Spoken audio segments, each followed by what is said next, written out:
Okay, for the final review, I'm not going to spend a lot of time talking about previous material. There are a lot of other videos that I've made or videos that you can get from the text that cover a lot of those things.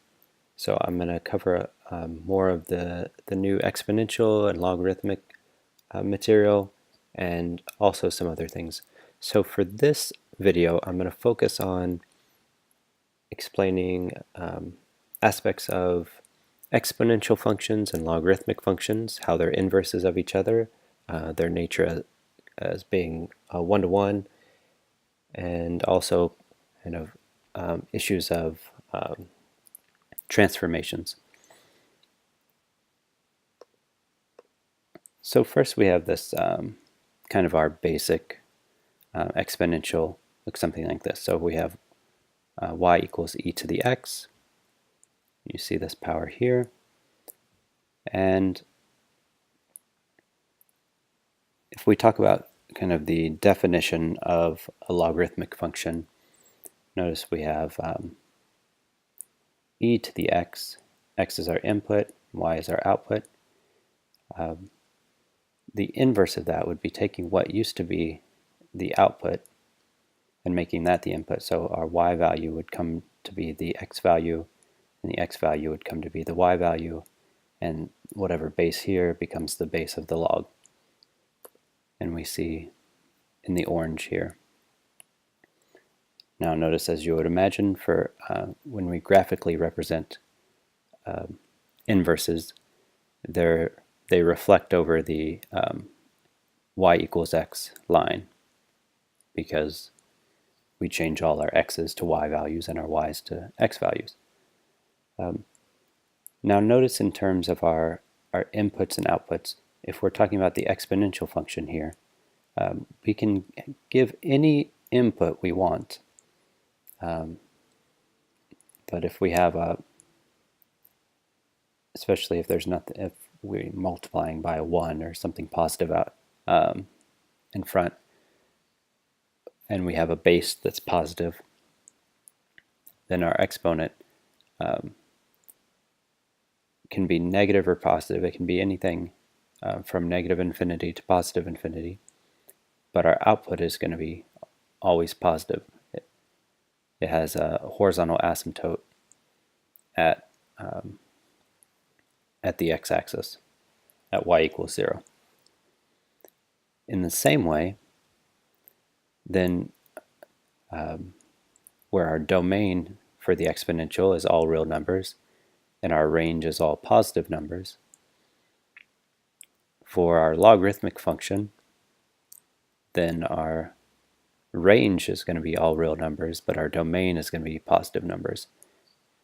Now we'll talk about in a little bit what adjustments we make there.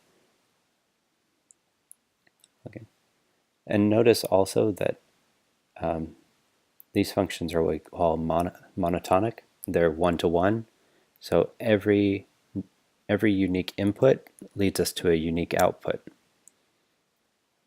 So that's why the inverse has no restrictions, and we don't have to restrict the domain at all for our inverse. Okay, so let's talk about some of the ways that we can adjust our values here. So I'm going to put our this is kind of all the ways that we can have transformations of an exponential function, and then I've rearranged this into the logarithmic form in the green.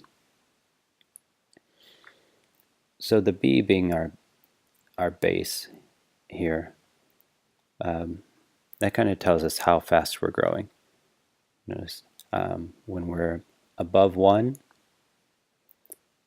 and we can grow like that. When we move between 1,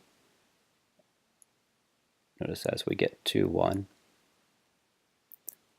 we get flat, and between 1 and 0, then we have our decay.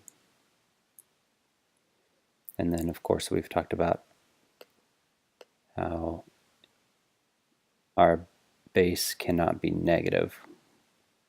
It doesn't give us real solutions.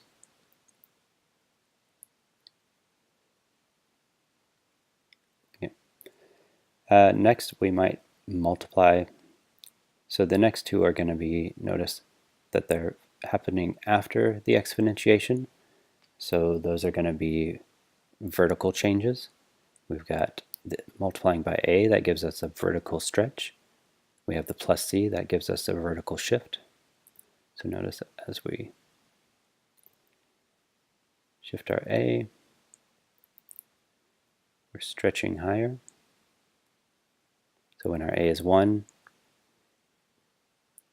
you can see we have a point at 1.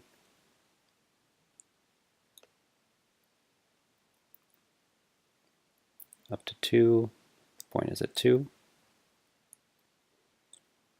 And then we also have the c value. And you can see how that raises. And then we have our horizontals, horizontal stretch or compression, and the n would be our horizontal shift. So we stretch and compress, and we shift horizontally.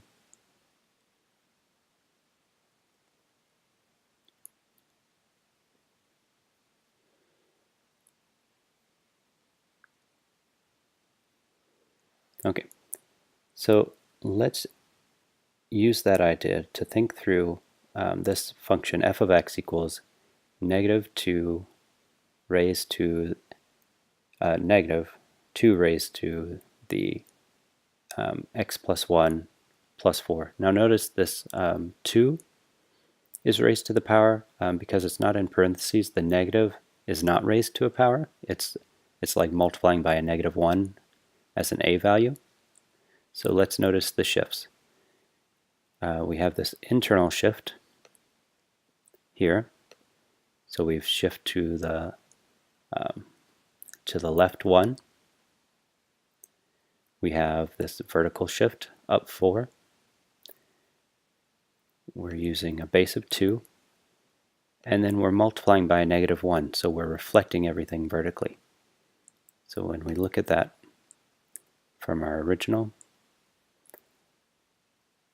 notice we have this upside down version. If I take away the negative, we'll see that. Oops. That's flipped over. I could take away the plus 4. It's going to drop it down 4. And then if I take away the plus 1, it's going to shift it to the right 1 from where we were. All right, so we've talked a lot about that. So let's talk about intercepts a little bit. Intercepts are pretty straightforward. Note that you might have restrictions on your intercepts based on what your domain or range are, depending on if you're using an exponential function or a log function. And so for example, with our initial function, here we'd have no x-intercepts, right? And let's zoom out there. You can see eventually it does cross the y-axis. And it's going to do that because, remember, we have all real numbers as our domain for our exponentials. Okay, so hopefully that gives you an idea of how to approach exponentials and logarithmic functions, and how the transformations work just the way you would imagine based on your knowledge of transformations of polynomials. And we'll move on to the next video.